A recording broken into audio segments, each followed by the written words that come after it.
Good morning, everyone. Welcome to Treya Tarot. This is the collective reading for Friday, August 23rd, 2024. While I was shuffling, the Nine of Swords came out. And the interesting part about the Nine of Swords is that it's shown up twice now this week, I believe, maybe more. I know it was in yesterday's reading. So that's because I just did yesterday's reading. So keep in mind, I'm doing this one ahead of time. But the Nine of Swords seems to be a theme. So anxiety, grief, things that we are processing out of, things from the past that are coming into karmic balance. I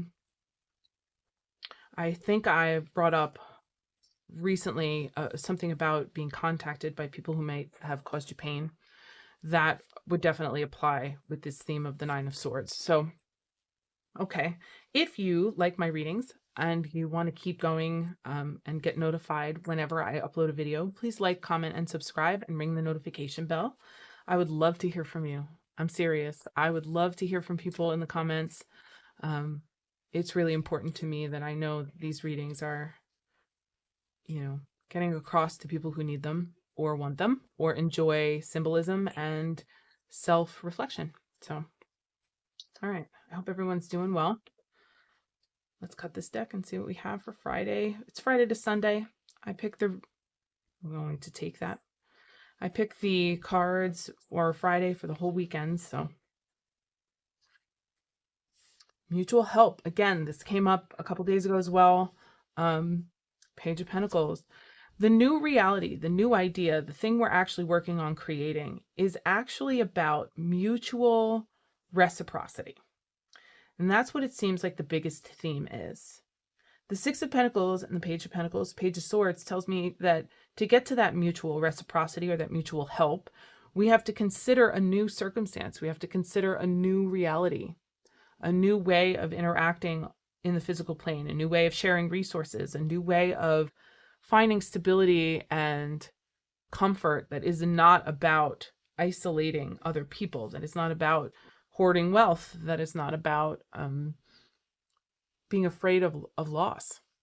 The Page of Swords is that new idea, or the messages of that new idea. So the world there, that opportunity, it seems like we may have a very large opportunity through a kind of revisiting of a painful pattern to be that kind of creative, to actually enact this sort of mutual help situation scenario. I mean, I don't know how to say that differently. The well is brings up that sort of creative foundation, that manifestor foundation of things. So there's this experience here of finding that reality, that new mutually receptive reality, and this could be in relationships too, by seeing the opportunity that a past pain presents for us to get creative about reconstructing our experience. Okay, Four of Cups on the bottom of the deck. So there's a disillusionment here. This is I think it was Monday, we talked about the confrontation of a dream or of a relational experience. Or the confrontation with a person who might have hurt you in a relationship or taken a dream away from you on some level. That's what this is bringing back up for me. That through the confrontation of this experience of the thing that we think we lost, that we are initiated or inducted into a totally new opportunity for mutual receptivity, mutual aid and help. And that comes from that community drive, that communion, union, all of it comes from this equanimity among those in our lives that we might have seen as adversaries before on some level. There's that Nine of Swords again. All right, so the Nine of Swords, worry, anxiety, grief, usually in the mind. So yes, the grief is old. Okay, it's old. It's in the past. Nostalgia.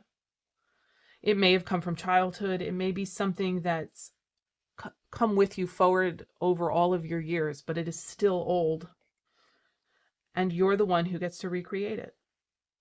And by recreate it, I mean mold it, change it, shift it into something else. You also may have to recognize that you're the one bringing it forward. So it's funny. My mother used to say there was a difference between pain and suffering.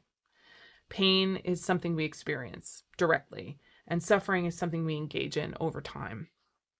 So there's this experience of understanding that you don't have to suffer through the reliving of this experience that you had that caused you pain over and over again. You don't have to bring these anxieties forward. And you do that by pulling your divine intuitive knowledge down into reality, by acting in a creative function or capacity. So this weekend would be a really good time for some self-expressive artwork or journaling or anything you do to help get new ideas out. There's definitely themes of new ideas. There should be or could be sort of revelations on that level. So ideas that could end up being very prosperous or come to fruition in a really delightful, wonderful way. So there's that. I want to pull some more here. So I'm just going to clear these out of the way.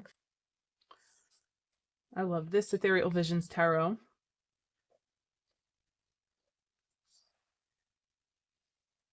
I hear there are other editions too. This is the Luna edition, so I want to look at the other editions, see if the foils are different colors. Page of Cups, messages of love. I mean, as hard as all of this content can seem, it feels like the love is the thing we're having the hardest time receiving. So messages of love, breaking down barriers. The tower doesn't always have to be destructive in a bad way. It can destruct something that you're using to keep yourself away from the thing you want, you know? That Four of Wands tells me that's exactly what it is. I'm going to call it now. Someone is going to get contacted by somebody who's in love with them, and that love will be true, and that true love will break down barriers and shift your reality. That's the story for someone coming up. And that new relationship will be very reciprocal as opposed to past types of relationships you may have had where it was one-sided. On a collective level, this could absolutely be messages of support and thought about fulfillment and ways to bring your heart to the table, so to speak, ways to show up full-hearted, and that breaking down barriers so that the celebrations and the unions can occur in a way that benefits everyone. And that can be a union of ideas. It can be a union of purpose and passion. It doesn't have to be relational. The Eight of Pentacles, the dedication and work that it takes to actually achieve this. We have already done that work for the most part, though. This is almost like the wrap up of that work. The contentment, wish fulfillment, and then the knowledge within. There's an embodiment process happening here. And it's beautiful. It's beautiful and it's difficult, but it's also connective. And I feel like that connectivity is what we're essentially running towards right now. Look at that King of Cups and the Queen of Swords. They seem too opposite in a way, but they're not. The kings and queens, they share a common thread, which is wisdom and experience and a well-worn path. They know themselves very well. So that King of Cups, that emotional intelligence energy, that let me see if I can say this word.